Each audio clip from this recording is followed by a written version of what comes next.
Today I want to talk about cinematic B-roll.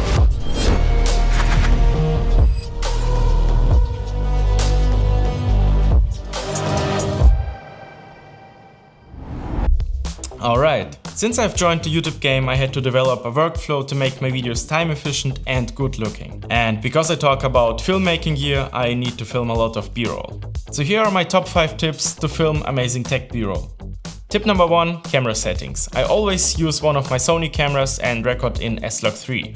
More dynamic range, more control in the post-production. If you wanna learn more about S-Log 3, I've made a video on that, go and watch it on my channel. And by the way, turn all the internal sharpness all the way down, your image gonna look way better, just trust me.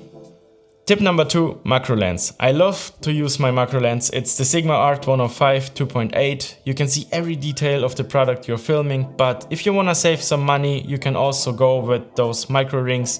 They're cheap but reduce the focal distance of your lens. Tip number 3, creative lighting. All of my previous shots were taken with my cheap clunky Amazon LED light, but I've just upgraded to the Aperture MC Pro, which is amazing. I can use included modifier, change the color temperature or even the color of my light. Quick tip here, set the light to the brightest level and bring it as close as possible to the product. This will make the background even darker and make the soft, beautiful shadows on your product. Tip number 4 is editing. I personally like to add more tension to my shots by zooming, rotating or speed ramping them.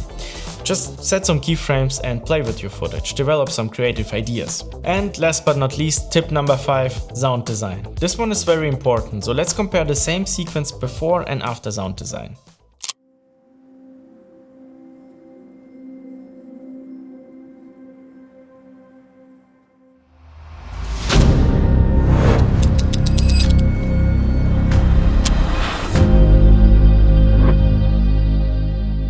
As you can see, sound design makes a big difference. It makes the viewer feel the shots. So take your time and develop some sound design.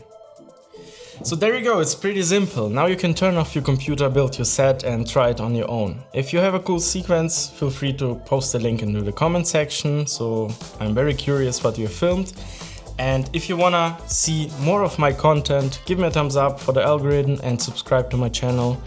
I would love to see you in my community and learn with you. So yeah, I hope to see you in the next one.